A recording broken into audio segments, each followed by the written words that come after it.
इसको बनाना नहीं है डायग्राम को।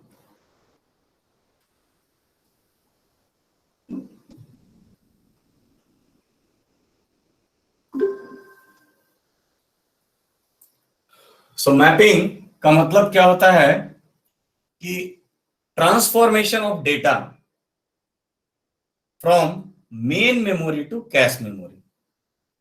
प्रोसेसर क्या करता है, पहले कैश मेमोरी में कोई डेटा को सर्च करता है, कोई वर्ड को सर्च करता है। If it is available in cache memory then it is called hit, and if it is not available in the cache memory then it is called miss. So if the word is not available in the cache memory, तो क्या करता है, main memory में वो search करता है word को और फिर वहां से एक्सेस करता है। लेकिन मेन मेमोरी से कैश मेमोरी में हमारा वर्ड रहना चाहिए। क्यों? क्योंकि कैश मेमोरी में ही प्रोसेसर सबसे पहले सर्च करता है किसी भी वर्ड को। जो भी वर्ड उसको बार बार जरूरत पड़ता है प्रोसेसर को, वो कैश मेमोरी में ही रखा जाता है। तो इसलिए transformation of data from main memory to cache memory is called mapping process. इसी को हम लोग क्या बोलते हैं, मैपिंग प्रोसेस बोलते हैं। ठीक है, we have three types of mapping. First one is associative mapping, second one is direct mapping, and third one is set associative mapping.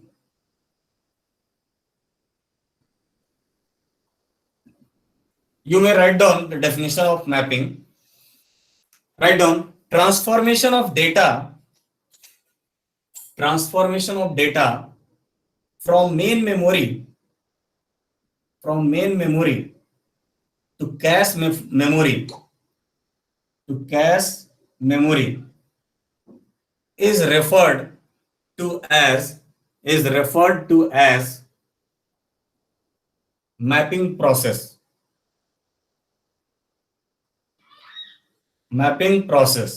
And these are the three types of mapping process: associative mapping, direct mapping, and set associative mapping. You may write down these three types.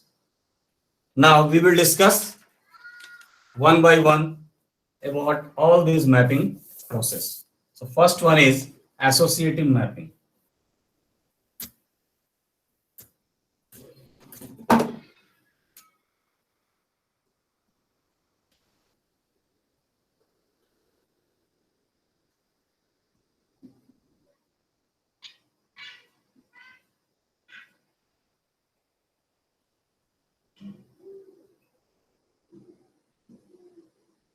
Associative mapping.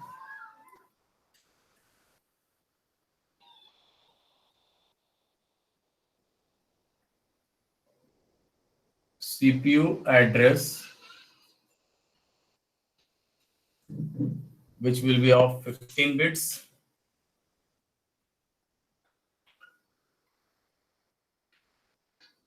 and then argument register,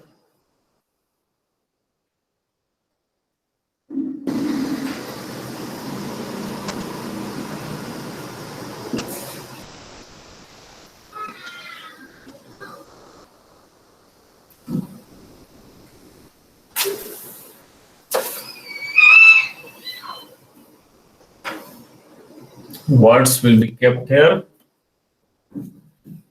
with address and data both.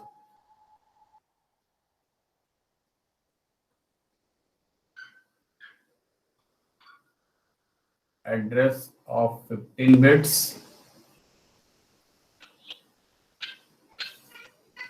and data of 12 bits.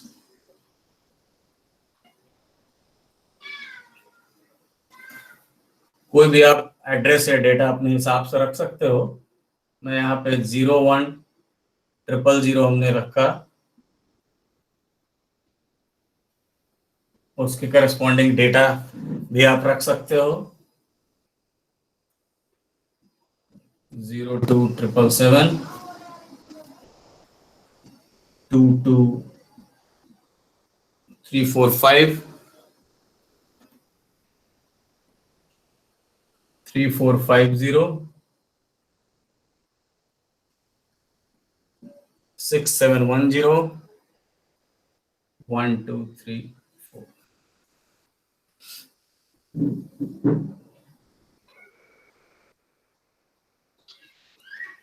All these are in octal. Okay, all numbers are in octal. सारे numbers किस में है? Octal में.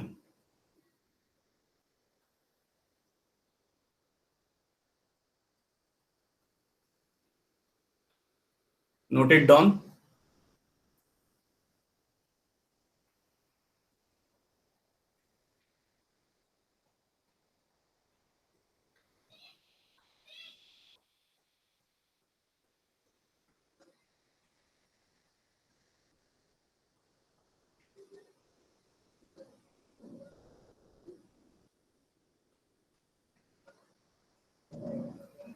तो ये जो है associative mapping, ये एक ऐसा मैपिंग टेक्नोलॉजी है जिसमें हम लोग एसोसिएटिव मेमोरी का भी यूज करते हैं, राइट?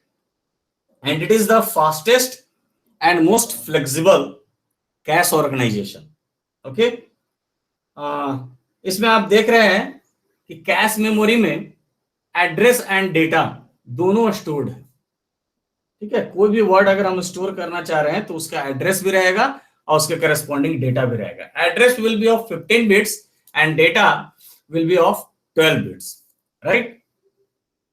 तो इसमें एक चीज और हम लोगों ने देखा कि जो भी ये लिखा हुआ है ना, सारे नंबर किसमें है? ऑक्टल नंबर में.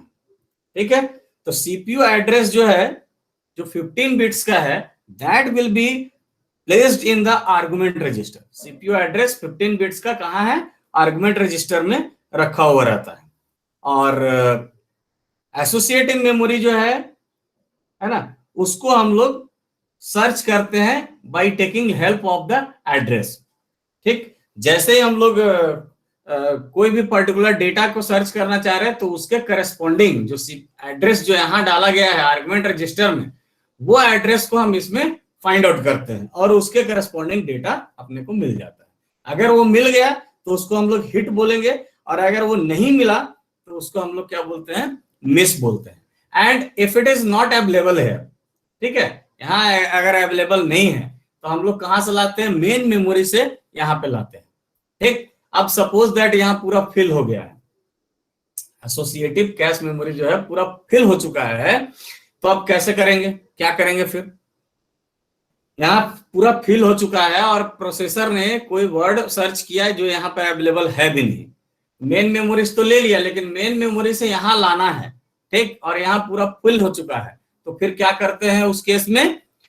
First come first serve basis, यानी सबसे जो पहले आया था इसमें, इस मेमोरी में पहले जो सबसे पहले आया था उसको हम लोग क्या करते हैं? हटा देते हैं, रिमूव करते हैं, और उसके बाद मेन मेमोरी से जो वर्ड हम लाना चाह रहे हैं वो इसमें आकर के स्टोर करवा देते हैं. तो this is the main concept. Clear है? तो इसमें जो है मेनली वही फंडा लगाया जाता है कि अगर ये कैश मेमोरी फुल है और मेन मेमोरी से कोई वर्ड लाना है तो फर्स्ट इन फर्स्ट आउट वाला फंडा लगाया जाता है. मींस पहले जो आया था इसमें डेटा उसको हम लोग आउट कर देंगे और एक स्पेस खाली हो जाएगा, उसके बाद फिर इसको हम इंसर्ट कर देंगे इसमें. Got it? तो बेसिकली मैपिंग जो है इसी तरीके से किया जाता है इसमें. क्लियर है? कुछ पूछना है तो बोलिए.